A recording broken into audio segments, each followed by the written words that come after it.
Hello friends, मैं Harshal Thakur sir आपका स्वागत करता हूँ बायोलॉजी के इस सेशन में। फ्रेंड्स, हमारा सब्जेक्ट है बायोलॉजी और बायोलॉजी में हमारा चैप्टर चालू था life processes in living organism.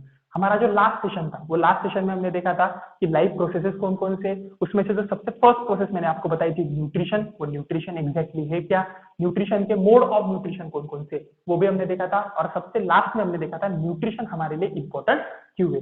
लेकिन फ्रेंड्स, आप अच्छी तरीके से समझ लो, अगर हमें एनर्जी गेन करनी है तो हमें न्यूट्रिशन लेना ही, मतलब फूड स्टफ जो भी फूड है वो हमें खाना ही है। लेकिन फूड सिर्फ फूड खाने से हमें एनर्जी मिल जाएगी क्या? तो नहीं। फूड के साथ साथ उसको ऑक्सीडाइज करने के लिए आपको पता है ऑक्सीजन की जरूरत होती है, और ऑक्सीजन हमें मिलता है एक प्रोसेस से जिसका नाम है रेस्पिरेशन। इसके लिए आज के हम सेशन में पूरा का पूरा देखने वाले रेस्पिरेशन। रेस्पिरेशन एग्जैक्टली है क्या, रेस्पिरेशन के स्टेप कौन कौन से, बॉडी रेस्पिरेशन क्या है, और उसके बाद हम देखने वाले सेलुलर रेस्पिरेशन एग्जैक्टली क्या है। ये जो सेशन है ये आपके लिए बहुत ज्यादा इंपॉर्टेंट है, क्योंकि आपको पता है आपका स्टेट बोर्ड का बुक हो या फिर सिंपली आपका सीबीएसई का बुक हो, यहाँ पे आपको बहुत ज्यादा इंफॉर्मेशन प्रोवाइड की गई है रेस्पिरेशन के बारे में। और इसके साथ साथ हम आज के लेक्चर में ये भी देखने वाले कि ह्यूमन रेस्पिरेशन के अलग अलग पार्ट कौन कौन से है। तो चलिए फ्रेंड्स स्टार्ट करते हैं, लेकिन स्टार्ट करने से पहले हमारी दो इंस्ट्रक्शन। सबसे पहले इंस्ट्रक्शन, आपके पास एक नोटबुक होनी चाहिए और दूसरा पेन होना चाहिए, जिसके आपसे ये जो भी इंफॉर्मेशन जो भी मैं यहाँ पे बता रहा हूँ वो आप सिंपली क्या कर सके, लिख सके। ये जो इन्फॉर्मेशन है ये आपको किसी भी बुक में नहीं मिलेगी, ना ही आपको इंटरनेट पे मिलेगी। इसके लिए इसको लिख लो और उसके बाद में उसको लर्न करो। और सेकेंडरी, अगर आपने हमारे चैनल को सब्सक्राइब नहीं किया है तो सबसे पहले चैनल को सब्सक्राइब करो। आने वाले दिनों में हम बहुत इंपॉर्टेंट वीडियोस यहाँ पे अपलोड करने वाले हैं, इसकी नोटिफिकेशन आपको बाद में मिल जाएगी। तो देखिए फ्रेंड्स, रेस्पिरेशन है क्या? तो respiration is the process of gas exchange between air and organism sales. Respiration क्या है? तो प्रोसेस है गैस एक्सचेंज की। मैं बहुत बार बहुत स्टूडेंट को पूछता हूँ कि रेस्पिरेशन एग्जैक्टली क्या है, तो वो आंसर देते हैं inhalation and exhalation of various types of gases. 100% बराबर है। लेकिन ये सब सिंपली हो गई इंट्रोडक्टरी इंफॉर्मेशन। ये इंफॉर्मेशन 100% बराबर है कि inhalation and exhalation of gases होता है, ये आपको पता है, सिंपली हम इसको ब्रीदिंग कह सकते हैं। लेकिन रेस्पिरेशन ये एक अलग टर्म है। रेस्पिरेशन में इनहेलेशन एंड एक्सहेलेशन का भी वर्क होता है, लेकिन उसके साथ साथ एनर्जी क्रिएशन का भी वर्क होता है। इसके लिए यहाँ पे देखो, is the process of gas exchange between air and organism cell. मतलब क्या, फिजिकल बॉडी में भी हो रही है और उसके साथ साथ हमारा जो सेल है, सेल भी क्या कर रहा है, रेस्पायर कर रहा है, और लास्ट में क्या क्रिएट हो रही है, एनर्जी। अब रेस्पिरेशन जो है वो रेस्पिरेशन दो मेजर स्टेप्स में हो रहा है। मैं आपको टाइप्स नहीं बता रहा हूँ, ये स्टेप्स है। कौन कौन से दो स्टेप्स है? तो सबसे पहला है एक्सटर्नल और बॉडी रेस्पिरेशन, और दूसरा है सेल्युलर रेस्पिरेशन। अब देखिए, ये जो है ये जनरली 3 स्टेप्स होती है। कौन कौन सी होती है? एक होता है एक्सटर्नल रेस्पिरेशन, दूसरा होता है इंटरनल रेस्पिरेशन, और तीसरा होता है सेल्युलर रेस्पिरेशन। लेकिन आपके 10th के स्टैंडर्ड के हिसाब से दो ही रेस्पिरेशन के स्टेज जो है वो आपके बुक में दिए, एक एक्सटर्नल रेस्पिरेशन और दूसरा है सेल्युलर रेस्पिरेशन। एक्सटर्नल रेस्पिरेशन है क्या, वो अच्छी तरीके से समझ लो। External respiration involve inhalation of exhalation of gases. देखो, inhalation and exhalation of gases, ये पहला पार्ट हो गया। And gas exchange between the blood and body cell. मतलब क्या, सबसे पहले inhalation and exhalation of gases तो हुआ ही, लेकिन ये जो गैसेस थे वो बाद में कहाँ पे मिक्स हुए, हमारे ब्लड में मिक्स हुए। और ये जो प्रोसेस है इसको हम कहते हैं एक्सटर्नल, और या फिर simply body respiration. Body respiration क्यों कहा गया है? क्योंकि ये जो प्रोसेस है वो रिलेटेड है हमारे बॉडी से। पहले क्या हुआ, तो हमने रेस्पायर किया, और दूसरा वेरियस टाइप्स ऑफ जो ऑर्गन सिंपली जो गैसेस है वो कहाँ पे मिक्स हुए, हमारे ब्लड में, और लास्ट में बॉडी सेल में।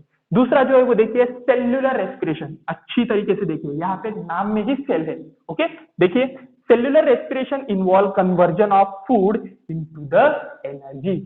एक्सटर्नल रेस्पिरेशन में से हमने इनहेलेशन किया गैस का, वो गैस कहाँ पे मिक्स हुआ, हमारे ब्लड में मिक्स हुआ।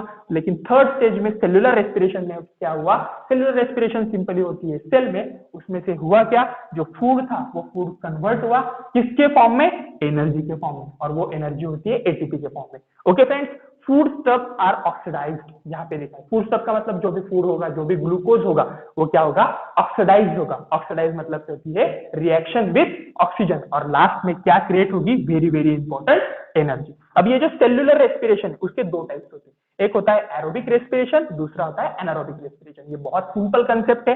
एरोबिक रेस्पिरेशन में आपको पता है इन्वॉल्वमेंट ऑफ ऑक्सीजन होती है। एरोबिक रेस्पिरेशन जो कम्प्लेक्स स्ट्रक्चर के जो ऑर्गेनिजम्स होते हैं वो जनरली एरोबिक रेस्पिरेशन फॉर्म करते हैं, क्योंकि उनको ज्यादा एनर्जी की रिक्वायरमेंट होती है। दूसरा कौन सा है, एनारोबिक रेस्पिरेशन। एनारोबिक रेस्पिरेशन में विदाउट इन्वॉल्वमेंट ऑफ ऑक्सीजन, जो सिंपल स्ट्रक्चर वाले जो ऑर्गेनिजम्स होते हैं वो क्या फॉर्म करते हैं, एनारोबिक रेस्पिरेशन फॉर्म करते हैं। सबसे पहले हमने देखा सेलुलर रेस्पिरेशन।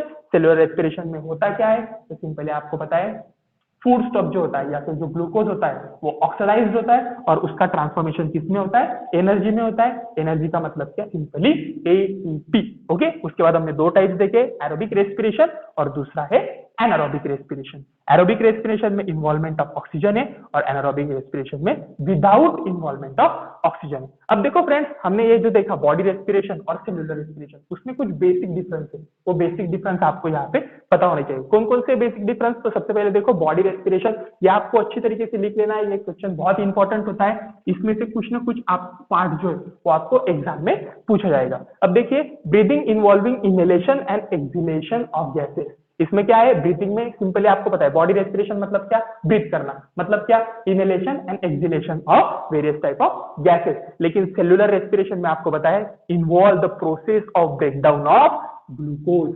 क्यों ब्रेकडाउन ऑफ ग्लूकोज, क्योंकि आपको सिंपली पता है क्रिएशन फॉर एनर्जी। अंडरस्टैंड, ये हो गया पहला डिफरेंस। दूसरा डिफरेंस देखो, बॉडी रेस्पिरेशन में breathing take place in lungs. Breathing हम किस ऑर्गन से एक्सेप्ट करते हैं, लंग्स के हेल्प से। लेकिन cellular respiration take place in cell. अगर हमें एनर्जी क्रिएट करनी है तो हमें कहाँ पे एनर्जी क्रिएट करनी होगी, सेल में। बाद में आपने 9 में स्ट्रक्चर सीखा है, ओके, माइटोकॉन्ड्रिया वगैरह, पावर हाउसेस ऑफ सेल वगैरह वो कहते हैं। सिंपली हमें ये यहाँ पे इतना ही समझ लेना है कि सेल की जो मेन फंक्शन है, ओके, वो अगर उसको पूरी तरीके से परफॉर्म करने हैं तो आपको पता है सेलुलर रेस्पिरेशन उसको करना ही होगा। और क्या क्रिएट करनी होगी, एनर्जी। तीसरा देखो, no energy is produce during body respiration. हमने कितना भी इनहेलेशन एंड एक्सहेलेशन किया, ओके, तो एनर्जी क्रिएट होने वाली है क्या, नहीं। एनर्जी कब क्रिएट होगी, सेलुलर रेस्पिरेशन में। इसके लिए यहाँ पे दिया है energy is release in the form of ATP. यहाँ पे एनर्जी कितनी भी इनहेलेशन एंड एक्सहेलेशन की प्रोसेस हो, एनर्जी प्रोड्यूस नहीं होती। लेकिन यहाँ पे सेलुलर रेस्पिरेशन जब हम करते हैं तो एटीपी के फॉर्म में क्या होती है, एनर्जी प्रोड्यूस होती है। फोर्थ डिफरेंस देखिए, enzymes are not used in this respiration. ये जो होता है बॉडी रेस्पिरेशन एक सिंपल प्रोसेस है, इसमें कोई भी तरह के एंजाइम जो होते हैं वो यूज नहीं होते। लेकिन आपको ये भी पता है कि सेलुलर रेस्पिरेशन अगर हमें करना है, सेल में अगर रेस्पिरेशन होना है तो अलग अलग एंजाइम जरूरी होते हैं। क्यों, ब्रेकडाउन करने के लिए। क्या ब्रेकडाउन करने के लिए, फूड स्टफ मतलब क्या, ग्लूकोज मतलब ही क्या, कार्बोहाइड्रेट। Understand friends. और लास्ट का जो पार्ट है वो देखो, body respiration take place through respiratory organ, example lungs, knows.